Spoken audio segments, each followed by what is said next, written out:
Foschini Group was founded by George Rosenthal in 1924 and incorporates 14 trading brands ranging from fashion, sportswear, jewelry, cosmetics, cell phones and homeware. Sports Scene was launched in 1996 and Total Sports was acquired in 2000. The group has a market cap of 34 billion rand, a price to earnings ratio of 18 and a dividend yield of 3.2%. I know this is one of your favorite stores, Sports Scene. You've mentioned it repeatedly on Hot Stocks. Yeah, so the story there is that, every single year, the people who run Kaiser Chiefs must have a new shirt. Why? Because the old one with the zebra stripes is not relevant anymore. Must get the fans to go back to the stores. Those things sell at premium price because people don't think straight when they're thinking about their favorite team. Even if they lost 4-1 over the weekend, people will still buy the shirts.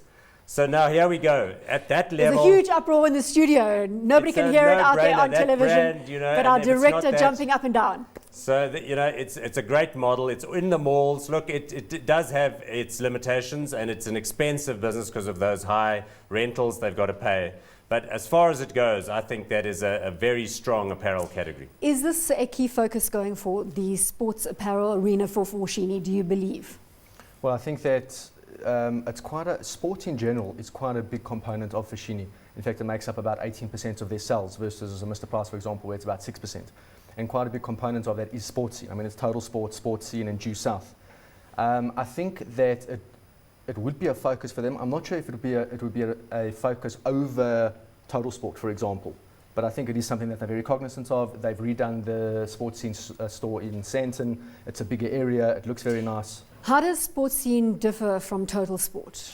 They actually look very similar, and in fact sometimes they're two alongside each other and you think, well, these people are competing with each other, so I better check the prices on the one and the other, but they don't really. I hope the prices match up. In many malls they have all of their different Foschini brands adjacent or sort of around each other, and they often have common stocking and a common manager who moves between the stores, making sure that everybody arrived for work and so on.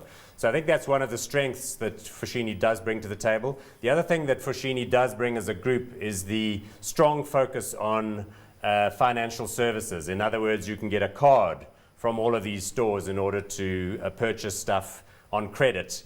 And they have traditionally been very good at their credit management. Daniel, you are closest to the graph, so talk us through this one. It looks like the general retail graph that we see in the South African space. So basically this is where we bought. Is that the lowest point? No, I'm not 100% sure. But we do hold the stock. It is reflective of the overall space, like you say. I think what we're seeing is a bit of a hothouse effect in the local retailers. The international guys are looking for exposure to retailers across the globe. We're offering 10 to 15% CAGR over the next 3 years with decent div yields of about 4%. So guys are just piling in here. I mean, the multiples have re-rated through the roof. I think Mr. Price is on a 20 times forward now. Close on shop. CAGR capital growth. Right. So basically, if you take the expected growth over 3 years and you work out per annum what that would come to. So that's what it means. So not exactly every single year 10 to 15%, but it will be up 10%, 5%, but overall 10 to 15. So that's one of the things that the guys look at in their screening tools, and our local retailers come up very favourably. So I think that part of the increase for all the retailers has been value. I mean, the guys have been performing well, but I think guys are just piling into that space from a global point of view. Do you heed caution now because foreigners are perhaps or have filled their stockings with South African retailers and potentially have had enough? Although, our retailers are big, Foschini is a 32 billion, as you were reading there, market cap company. So they're big, well organized, good stock control, good purchasing know-how. So they do a lot of foreign sourcing as well as local sourcing. So if you're an investor based in Boston or something, you're looking for emerging market retail, you could do a lot worse than come down here because you can see these guys know what they're doing. Good management, succession, and so on and so forth. But just to throw one more point in about the sports thing. So we've talked about replica apparel and all of that, but one of the characteristics of modern life is the enormous availability of high-calorie food at every bloody turn. So the point here is that my dad's era, everybody was skinny because there wasn't so much good food around.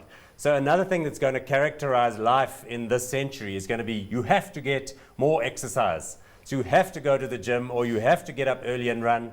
So you're going to have to get some apparel to You've wear got to while kit you're yourself doing it. out appropriately Exercise, for the outdoor gym. gear. That's it. Hot or not on Foschini, Daniel? So I think that within the retail space, which is generally looking quite frothy, when I talk about this space, I would have to say in general, buy with caution. But in this space, it's one of the better value offerings, so I'd say hot. And from your side, so it's Excellently definitely put. hot, definitely hot. Definitely hot. Excellently put. I'll go with hot for the same reasons as he did.